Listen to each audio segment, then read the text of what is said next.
ज़रा सोचो एक ऐसा लड़का जो भीड़ में भी एक आम लड़के जैसा दिखाई देता है, जिसे देखकर हर बोलता है ये क्या कर लेगा किसी का। लेकिन जब वक्त आता है तो वही लड़का दुनिया के सबसे बड़े राक्षसों से लड़ने के लिए तैयार हो जाता है। जिनके सामने कोई नहीं आता है उनको भी मार गिराता है वही आम लड़का, और फिर सारी दुनिया उसे हीरो मान लेती है। ये कहानी है अर्जुन नाम के लड़के की, जिसे सब लोग देखकर बोलते थे ये क्या कर लेगा किसी का। एक छोटे से शहर का लड़का, उसके गिल्ड के सारे लोग उसे एक सी रैंक हंटर मानते थे, एक ऐसा शिकारी जो बस फाइट में पॉइंट्स उठाता है और कुछ नहीं करता। लोग हंसते थे, अरे इसे तो ग्लोबिन भी मार देगा।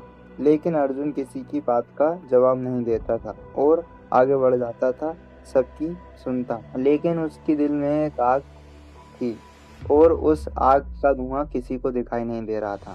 एक दिन एक ए रैंक डिवीजन खुला।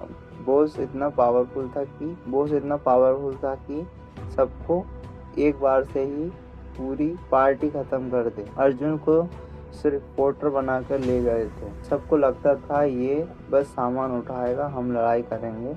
डिवीजन के अंदर अंधेरा, हवा में खून की गंध और हर कोने से राक्षसों की दहाड़ सुना रही थी। लेकिन एक ऐसा पल आया जब पार्टी का टैंक बॉस के एक बार से ही हवा में उछल गया। हंटर चिल्लाने लगे, फिर सारे बैरियर्स एक एक करके गिरते गए। वो बॉस शायद किसी ने कभी देखा भी नहीं होगा। उसकी आंखों में सिर्फ विनाश नजर आता था। सब समझ गए आज तो मरने वाले हैं। लेकिन तभी अर्जुन उसके सामने खड़ा हो जाता है और उसे देखकर सब बोलने लगते हैं इसे मरना है क्या। सब चिल्लाए अर्जुन हट जा। अर्जुन की आंखें एकदम अलग हो गई थी। सब सोच में पड़ गए थे ये हो क्या रहा है। अर्जुन ऐसा लग रहा है जैसे एसएस रैंक का कोई सोल्जर हो। एक पल में हवा बदल गई। जो लड़का अब तक चुप था वो एक शिकारी शेर जैसा बन गया। वो लड़का हवा से बातें कर रहा था। सब लोग हैरान थे और उसका हर बार दुश्मनों पर बिजली की तरह गिर रहा था। अब वो लड़का सबका हीरो बन गया था। लेकिन लोग सदमे में थे, ये एसएस रैंक का है।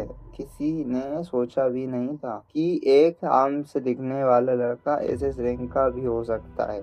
देखते ही देखते उसने उस बॉस को हरा दिया और वो दरवाजा बंद हो गया और अर्जुन वहीं खड़ा था अपनी तलवार लेकर। उसकी आंखों में कोई घमंड नहीं था, ना ही किसी के लिए गुस्सा, सिर्फ एक शांति। क्योंकि उसके लिए ये लड़ाई नाम कमाने के लिए नहीं थी, उन लोगों को बचाने के लिए थी जो उससे उम्मीद लगाकर बैठे। कभी कभी आम से दिखने वाले लोग वही सबसे ज्यादा ताकतवर होते हैं। कमेंट में बताओ आपको इसमें बेस्ट पार्ट क्या लगा और वीडियो कैसी लगी, और नेक्स्ट वीडियो किस एनीमे को डिकोड करने वाली चाहिए। बाय।